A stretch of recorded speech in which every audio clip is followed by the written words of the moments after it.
So, isang mapagpalang gabi po sa ating lahat. Muli ako si Mia Tisbasyan and welcome to our daily devotion with Pastor Russell Acampo.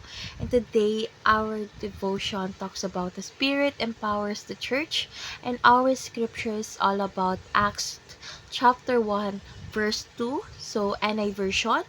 But you will receive power when the Holy Spirit comes on you, and you will be my witnesses in Jerusalem and in all Judea and Samaria, and to the ends of the earth. So, tungkol saan nga ba tong verse na ito? So, yung verse na ito ay bahagi ng mga huling salita ni Jesus sa kanyang mga disipulo bago siya umakyat sa langit. So, dito pinangako ni Jesus na ang banal na espiritu ang magbibigay sa kanila ng kapangyarihan upang maging mga saksi niya sa buong mundo. So, ipinapakita nito na hindi natin kayang tuparin ang gawain ng Diyos gamit ang sariling lakas lamang. Siyempre, kinakailangan natin ng kapangyarihan ng Espiritu Santo upang mabisang maipahayag ang ebanghelyo at maglingkod sa ibang tao. So, dadako na tayo sa ating teaching. So, yung first teaching is the Spirit gives power for witnessing. So, ang banal na espiritu ang nagbibigay ng kapangyarihan upang makapagbahagi tayo ng ating pananampalataya. Hindi sapat ang sariling kakayahan o talino, ang kapangyarihan ng espiritu ang nagbibigay ng bisa at kapangyarihan sa ating patotoo. So, second is the Spirit gives word to be spoken. So, kapag ipinapahayag natin na ang mensahe ng kaligtasan, ang banal na espiritu ang nagbibigay sa atin ng tamang mga salita at gabay.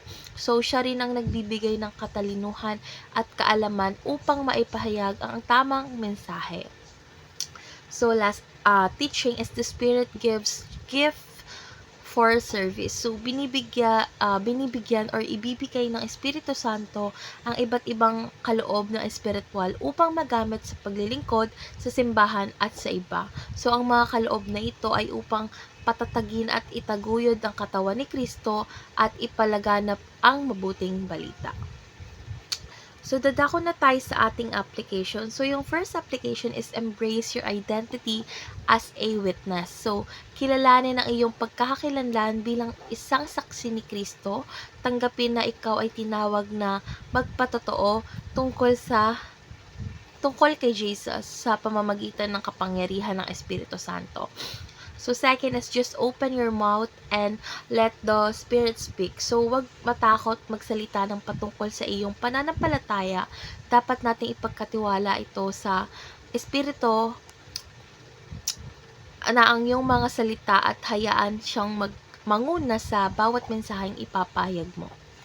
So, last application is use your spiritual gifts for edification. So, tuklasin at gamitin ang mga kaloob na ibinigay sa iyo ng Espiritu para sa ikakabuti ng simbahan at sa pagpapalaganap ng Ebanghelyo. So, lahat ng mga kaloob na ito ay ibibigay para maglingkod at magpalakas sa kapwa mananampalataya.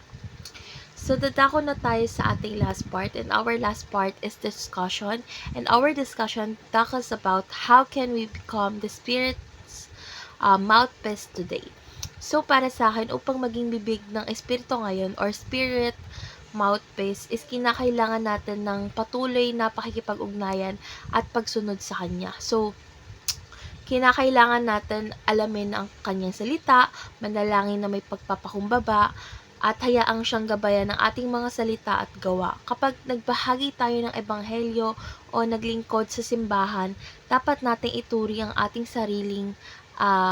sarili bilang mga daluyan ng kanyang mensahe, hindi bilang mga sariling guro, kundi bilang mga instrumento lamang ng Diyos. So, syempre, dapat din tayong magtiwala na ang Espiritu Santo ang nagbibigay ng tamang mga salita sa tamang panahon. So, minsan, maaaring mag-alinlangan tayo o magduda sa ating kakayahan, ngunit sa pamamagitan ng pananalig natin sa Espiritu na maaasahan natin siyang magsasalita sa pamamagitan natin.